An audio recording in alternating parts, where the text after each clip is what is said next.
Chapter 1 से coulomb का नियम तथा वैद्युत क्षेत्र की थ्योरी का पार्ट 1 बताऊंगा। वीडियो देखने से पहले यदि आप मेरे चैनल पर नए हैं तो प्लीज़ मेरे चैनल को सब्सक्राइब कर लीजिए, घंटी वाले बटन को प्रेस कर दीजिए ताकि मैं जो भी वीडियो बनाऊँ उसका नोटिफिकेशन आपको सबसे पहले मिले। तो बिना टाइम वेस्ट किए आइए आज का वीडियो स्टार्ट करते हैं। तो आइए देखते हैं आज के वीडियो में हम आपको बता रहे हैं वैद्युत आवेश किसे कहते हैं। पहले वैद्युत आवेश की परिभाषा बताते हैं। विद्युत आवेश किसी पदार्थ का वह गुण है जिसके कारण वह पदार्थ विद्युत तथा चुंबकीय प्रभाव उत्पन्न करता है, विद्युत आवेश कहलाता है। विद्युत आवेश की सिंपल सी डिफिनीशन है। आप हमें आइए आपको बताते हैं विद्युत आवेश के प्रकार। आवेश के प्रकार, विद्युत आवेश दो प्रकार का होता है, एक धन आवेश तथा ऋण आवेश। अब धन आवेश के बारे में थोड़ा बात कर लेते हैं और ऋण आवेश के बारे में थोड़ा बात कर लेते हैं। धन आवेश क्या होता है ये हमको बता दे रहे हैं। किसी वस्तु का धनावेशित हो जाना उसके परमाणुओं में इलेक्ट्रॉनों की कमी प्रदर्शित करता है। मान लीजिए कह रहा है किसी वस्तु का धनावेशित हो जाना उसके परमाणु में इलेक्ट्रॉनों की कमी प्रदर्शित कर देता है। मतलब धनावेशित होना, इसका मतलब ये हुआ उसने किसी और परमाणु से इलेक्ट्रॉन उधार लिया हुआ है, यानी इलेक्ट्रॉन उससे कर्ज लिया हुआ है। अगर किसी से कर्ज लेते हैं तो उसकी क्या हो जाते हैं, हम तो प्लस हो गए लेकिन हम उधार हो गए। तो यही है किसी वस्तु का धनावेशित हो जाना उसके परमाणु में इलेक्ट्रॉनों की कमी प्रदर्शित करता है। आइए आगे देखते हैं ऋण आवेश। वस्तु का ऋणावेशित हो जाना उसके परमाणुओं में इलेक्ट्रॉनों की अधिकता प्रदर्शित करता है। यानी अगर वो ऋणावेशित हो रहा है यानी वो इलेक्ट्रॉन दे रहा है किसी को, इसलिए वो परमाणुओं में इलेक्ट्रॉनों की अधिकता प्रदर्शित करता है। ऋणावेशित हो रहा है यानी इलेक्ट्रॉन किसी को दे रहा है, जब धनावेशित हो रहा है यानी इलेक्ट्रॉन ले रहा है। आइए आगे देखते हैं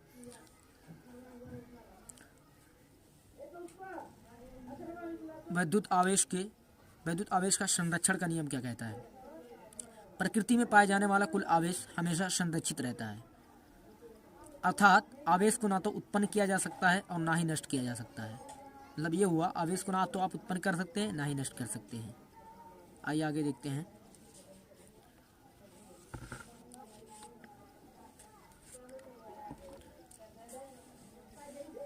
आगे देखिए कुछ नोटेड पॉइंट है। सॉरी, हम आपको बताना भूल गए, इधर है कुछ नोटेड पॉइंट नहीं, हम आगे बता रहे हैं कूलाम का नियम। कूलाम सिंपली देखिए सुन लीजिए, कूलाम एक वैज्ञानिक थे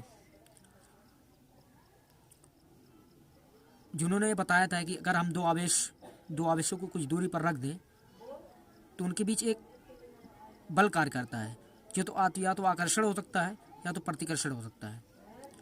ये डिपेंड करता है आवेश की प्रकृति पर। अगर दोनों आवेश प्लस हैं तो आवेश जो बल लगेगा वो प्रतिकर्षण का लगेगा, यानी दोनों आवेश एक दूसरे से दूर हट जाएंगे। समझ रहे बात को। और अगर दोनों एक आवेश की प्रकृति प्लस है एक की माइनस है तो दोनों एक दूसरे की ओर आकर्षित हो जाएंगे, यानी खींच जाएंगे एक दूसरे की तरफ। चुंबक जैसे आप समझ लीजिए चुंबक को, उसी तरह। चाहिए आइए कूलाम के नियम के अनुसार कूलाम ने क्या नियम दिया वो आइए डिस्कस करते हैं। दो स्थिर बिंदु आवेशों के बीच, देखिए यहाँ पर एक Q1 आवेश है एक Q2 आवेश है, दो स्थिर बिंदु। अब इसे क्वेश्चन आपके मन में ये उठ रहा होगा कि स्थिर बिंदु आवेश क्यों बोला। देखिए हम स्थिर विद्युतिकी पढ़ रहे हैं। स्थिर विद्युतिकी के अंदर इस आवेश जो होते हैं स्थिर होते हैं, ये नहीं कहीं यहाँ लाई कर रहा है यहाँ लाई कर रहा है, कहीं एक जगह स्थित होते हैं। तो ये दोनों आवेश एक दूसरे से r दूरी पर स्थित हैं, यही इसमें बताया गया है। दो स्थिर बिंदु आवेशों के बीच लगने वाला आकर्षण अथवा प्रतिकर्षण, देखिए वो बल आकर्षण हो सकता है या तो प्रतिकर्षण हो सकता है। क्यों, आप जानते हैं एक आवेश अगर प्लस है दूसरा माइनस है तो दोनों के बीच आकर्षण बल लगेगा। अगर दोनों ही प्लस हैं या दोनों ही माइनस है तो प्रतिकर्षण लगेगा, इसलिए आकर्षण अथवा प्रतिकर्षण का नाम लिया गया है। यहाँ पर का बल दोनों आवेशों की मात्राओं गुणनफल के समानुपाती तथा उनके बीच की दूरी के वर्ग के व्युत्क्रमानुपाती होता है। अब देखिए यहाँ लिखा हुआ है जो बल है दोनों आवेशों की मात्राओं के गुणनफल के समानुपाती है और दोनों आवेशों के बीच की दूरी के वर्ग के बीच की दूरी, इनके बीच की दूरी क्या है r है, ठीक है। तो उनकी बीच की दूरी के वर्ग मतलब r², r पे पावर 2 वर्ग के व्युत्क्रमानुपाती होता है, यानी 1/r²। जब 1 करके कुछ भी लिखा जाए वो समझ लीजिए व्युत्क्रमानुपाती है। लगा तो है समानुपाती का चिन्ह लेकिन एक से कहलाएगा व्युत्क्रमानुपाती, क्योंकि 1 करके लिखा गया।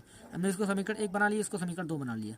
आगे देखते हैं दोनों समीकरणों को संयुक्त करने पर, संयुक्त करना यानी दोनों समीकरणों को मिलाने पर, दोनों समीकरणों को संयुक्त करने पर यह प्रोपोर्शनल हो जाएगा Q1 Q2/r² के। अब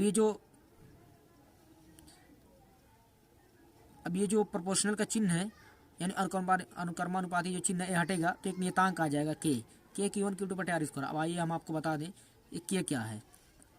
जहाँ के अनुक्रमानुपाती नियतांक है जिसका मान आवेशों के बीच के माध्यम पर तथा आवेश का दूरी व बल के मात्रकों पर निर्भर करता है। ये हमने आपको बता दिया कूलॉम का नियम।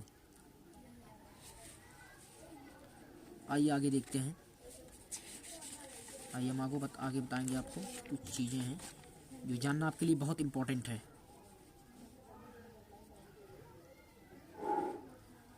यदि बिंदु आवेश निर्वात अथवा वायु में हो तब सुविधा के लिए K बराबर 1/4 पाई एप्सिलॉन नॉट, K की जगह पे 1/4 पाई एप्सिलॉन नॉट हो जाता है। तो अर्थात F equal to 1/4 pi epsilon naught Q1 Q2 बटे R square. Note 1/4 pi epsilon naught का जो मान होता है 9 × 10⁹ न्यूटन मीटर स्क्वायर प्रति कूलम स्क्वायर होता है। ये एप्सिलॉन का चिन्ह है, इसे एप्सिलॉन 0 पढ़ते हैं या एप्सिलॉन नॉट पढ़ते हैं। आइए आगे देखते हैं।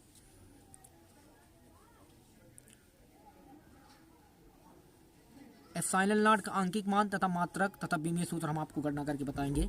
एप्सिलॉन नॉट का आंकिक मान, मात्रक तथा विमीय सूत्र। चलिए आइए हम जानते हैं 1/4 पाई एप्सिलॉन नॉट बराबर होता है 9 × 10⁻⁹ न्यूटन मीटर स्क्वायर बटे कूलम स्क्वायर।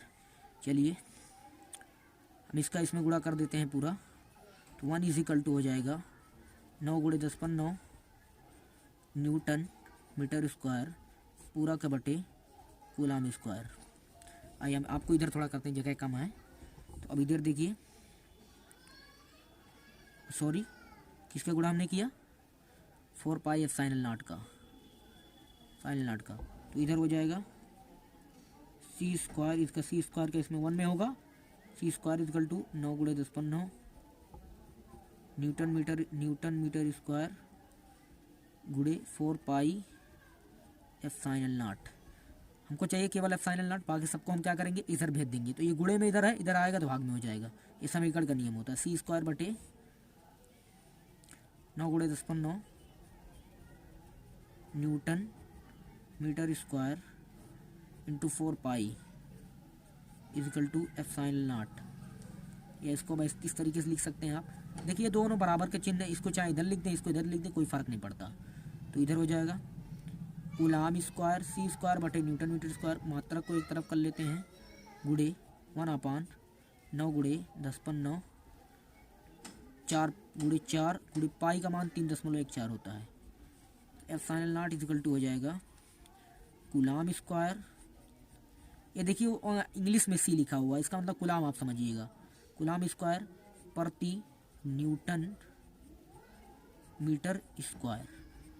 और इतना जो आप कैलकुलेट करेंगे पूरा तो आ जाएगा 8.85 × 10⁻12। ये इसी चीज़ को आप इस तरीके से लिख सकते हैं, 8.85 × 10⁻12 कूलम स्क्वायर प्रति न्यूटन मीटर स्क्वायर। यही इसका अंकिक मान है एप्सिलॉन का। आपसे पूछ सकता है, तो हमने आपको प्रूफ करके बता दिया। हम इस डायरेक्ट बता भी सकते थे कि एप्सिलॉन नॉट का मान इतना होता है, लेकिन हमने आपको निकाल के बता दिया। आइए अब इसका मात्रक भी तुम निकल गया, कूलम स्क्वायर प्रति न्यूटन मीटर स्क्वायर। अब इसका विमीय सूत्र आपको बता देते हैं। विमीय सूत्र निकालने के लिए F इक्वल टू हम जानते क्या होता है, 1/4 pi epsilon naught Q1 Q2 बटे R स्क्वायर। देखिए दोस्तों एक चीज़ आपको बताना चाहेंगे हम, जो नियतांक होता है, मतलब ये जो है 1/4 पाई एप्सिलॉन नॉट, इसका ये क्या बोलते हैं, नियतांक है, इसलिए इसकी कोई भी मानी होती है, इसको हम छोड़ देंगे डायरेक्ट। या आप लिख सकते हैं कि 1/4 पाई एप्सिलॉन नॉट एक नियतांक है, इसलिए इसकी कोई भी मानी होगी। तो आइए डायरेक्ट हम सीधा सिंपली इसका करते हैं, F is equal to Q1 Q2, अरे सॉरी एक चीज़ मैं सबको बताना भूल गया। देखिए 1/4 पाई ये नियतांक है, सॉरी मैं बताना भूल गया। तो एप्सिलॉन नॉट ए नियतांक नहीं है, गलती हो गई थी मुझसे। गुणे 1/एप्सिलॉन नॉट FR स्क्वायर, गुणा करेंगे इसका, इधर हो जाएगा Q1 Q2 बटे एप्सिलॉन नॉट। अब हमको चाहिए इसकी भी माँ, तो हम क्या करते हैं, इसको इधर भेज देते हैं, इसका इसमें गुणा कर देंगे तो हो जाएगा FR square into epsilon naught equal to Q1 Q2। हमको चाहिए एप्सिलॉन की भी माँ, तो एप्सिलॉन को इस तरफ रखते हैं, Q1 Q2 बटे FR स्क्वायर। सिंपल सा, epsilon naught equal to Q1 Q2 की बीमा क्या होगी, ये आवेश है, आवेश की बीमा जो होगी वो होती है A T, capital A capital T. अब देखिए हम सिंपल आपको बता दें ए क्या है। वो जो धारा हमारी होती है एम्पियर, वो एम्पियर से उसकी बीमा को एम्पियर से रिप्रेजेंट किया जाता है। टी समय के लिए है, फिर इधर हो जाएगा ए टी। 2 बार Q1 है Q2, दोनों आवेश है, दोनों की बीमा समान होगी, चाहे वो Q1 हो या Q2 हो, वो उससे फ़र्क नहीं पड़ता। बल्कि जो बीमा होती है MLT पर पावर -2 होती है। और ये देखिए दूरी है तो इसकी L स्क्वायर हो जाएगी। अब इन सबको सॉल्व करेंगे हम, तो m पर -1 क्योंकि m पर +1 है, l पर -3, t पर पावर 4, a पर पावर 2, ये इसकी बीमा आएगी, इतना बीमा आएगी। आपको इसमें कुछ भी अगर कन्फ्यूज़न हो तो आप कमेंट बॉक्स में कमेंट कीजिए, हम आपको उसका सॉल्यूशन बताएंगे। कमेंट में आप ज़रूर लिखिए जो भी दिक्कतें हों कि आप सब सर सही थोड़ा सा और सही पढ़ाइए, तो हम ज़रूर कोशिश करेंगे, सुधार करेंगे। आप कमेंट करिए जिस भी टॉपिक पर आपको दिक्कत हो कि यहाँ दिक्कत है, आप कमेंट करिए, हम आपको उसको बताएंगे। तो आइए आगे का टॉपिक देखते हैं।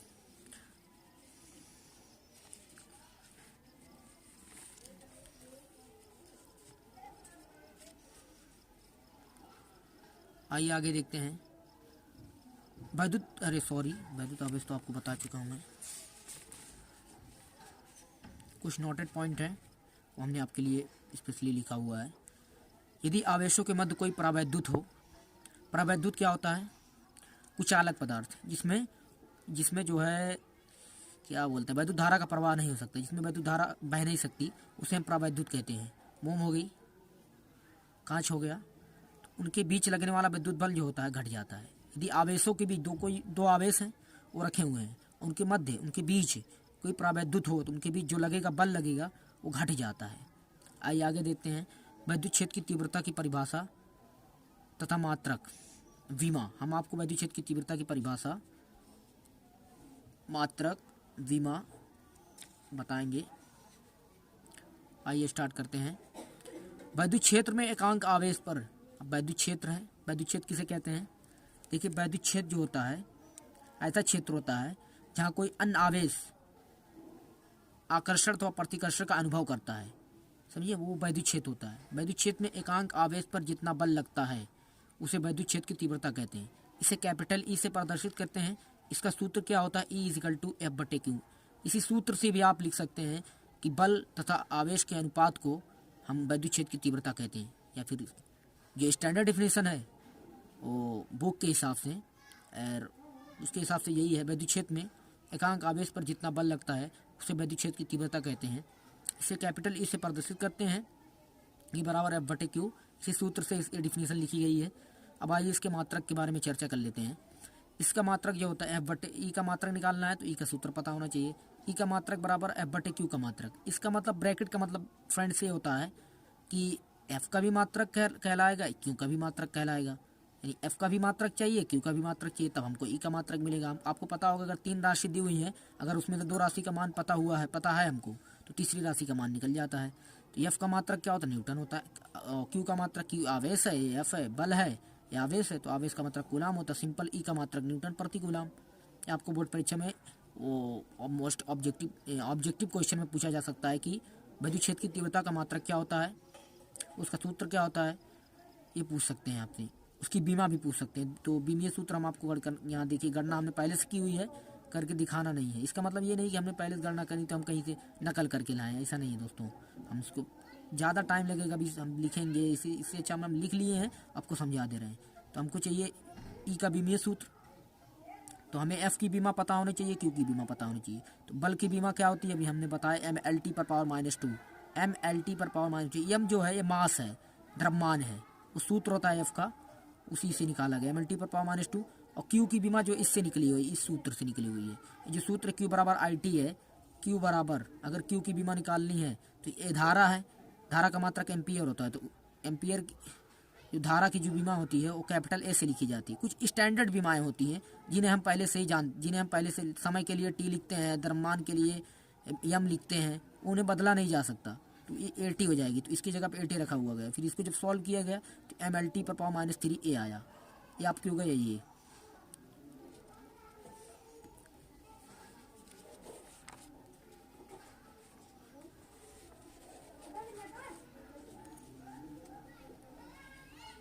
आज के लिए दोस्तों इतना ही। ये पार्ट 1 था। इसके आगे हम पार्ट 2 बताएंगे, पार्ट 3 बताएंगे। मैंने पूरा कूलॉम का नियम तथा वैद्युत क्षेत्र की पूरी पहले आपको थ्योरी बताएंगे, इसके बाद एक 1 बाय 1 करके पूरा न्यूमेरिकल बताएंगे, फिर इसके बाद अगला चैप्टर पढ़ाएंगे। थ्योरी प्लस न्यूमेरिकल हम इस समय बनाएंगे। Thanks for watching.